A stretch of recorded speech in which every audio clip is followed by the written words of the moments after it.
কচুর পাতা ঠিক যেমন পানি ঢাললে কিন্তু সেটাতে থাকে না, ঠিক তেমনি আমরা যারা এইসব ধরনের কাজকর্ম করে থাকি তাদেরকে আপনারা হাজার ট্রোল করেন, তাদের কিন্তু গায়েও লাগে না, বরং তাদেরকে নিয়ে ট্রোল করলে তাদের আরও কাজ করার উৎসাহটা জেগে ওঠে, কাজ করার একটা সাহস জেগে ওঠে।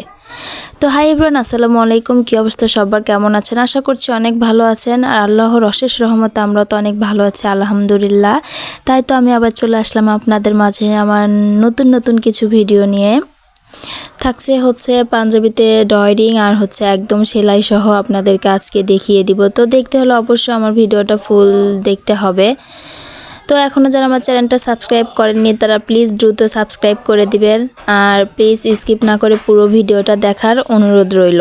আর আমার ভিডিওগুলো আপনাদেরকে কেমন লাগে অবশ্যই কমেন্ট করতে কিন্তু ভুলবেন না।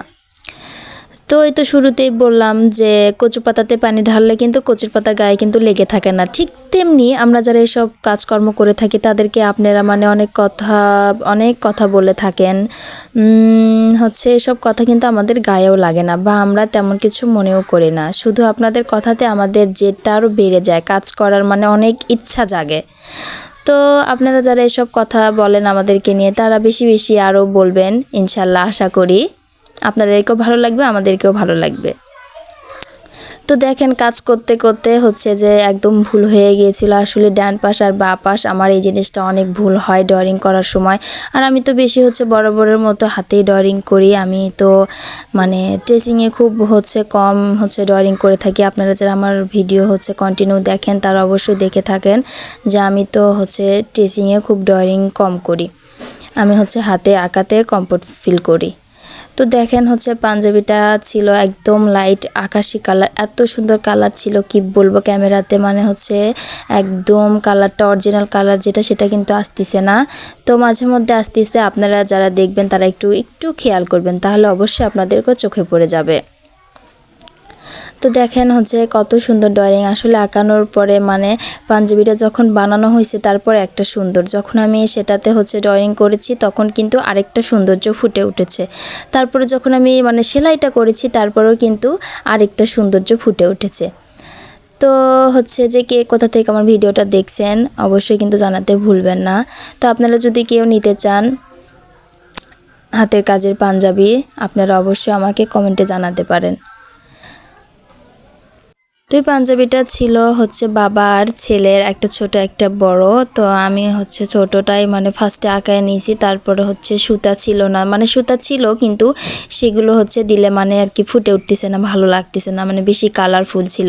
তো আমি যে আমার হাজবেন্ডকে মার্কেটে দিয়ে পাঠাই, তারপরে তাকে এই সুতাটা নিয়ে আসায়, শেড সুতা ছিল। আর আমি কিন্তু ডিএমসি সুতা দিয়ে কাজ করেছি, এই আর কি পাঞ্জাবিতে ডিএমসি সুতা দিয়ে কাজ করলে এটা পড়ে থাকে বেশি। আর আমরা যেগুলো বরাবরের মতো যে এলাস্টিক সুতা বা সুন্দরী সুতা দিয়ে কাজ করি, এগুলো দিয়ে পাঞ্জাবিতে কিন্তু করলে তেমনটা সুন্দর হয় না বা তেমনটা ফুটে ওঠে না।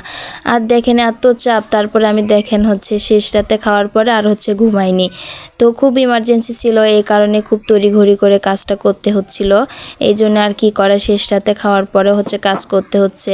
আমরা যে কত পরিশ্রম করি, কত কষ্ট করি, আপনারা না বাইরে থেকে বুঝবেন না, যারা এসব কাজকর্মের সাথে জড়িত আছেন একমাত্র কেবল তারাই বুঝবেন যেসব কাজকর্ম করাটা কত কঠিন। আর দেখেন এই তো ডিএমসি সুতা আমি দেখাই দিলাম, এরকম ডিএমসি সুতা থাকে, তো সেটা হাত দিয়ে খুলে নিতে হয়, তারপর 4 রাউন্ড থাকে পেঁচানোর মতো, তো সেটা হাত দিয়ে খুলে নিয়ে ভাঁজ করে নিয়ে কেচি দিয়ে কাটতে হয়। তারপরে সেটা থাকে 6 তার সুতা, তো এই যে এরকম দেখতে পাবেন। তারপরে এখানে গিট আছে, সেটা খুলে নিতে হবে। তো আমি এক হাতে আর কি ভিডিওটা করতেছিলাম, আর আরেক হাতে আপনাদেরকে দেখায় দিচ্ছি। তো এই গিটটা খোলার পরে সেটা যে লম্বা আকারে হবে, তারপরে সেটা 4 ভাঁজ করে খুলে নিতে হবে। তো খুলে নেওয়ার পর কেচিতে কেটে নিয়েছি আমি এখন। তো এটার মধ্যে থেকে বাড়াবে 6টা, তো 6টার মধ্যে একটা বের করে নিয়ে তার মধ্যে থাকবে 6 তারের সুতা। তো 6 তারের সুতার মধ্যে 3 তারের সুতা নিয়ে আমি কাজটা করেছি। তো দেখতেই পাচ্ছেন কত সুন্দর হয়েছে। কাজ করার পর কারকে কেমন লাগছে অবশ্যই কমেন্ট করতে কিন্তু ভুলবেন না।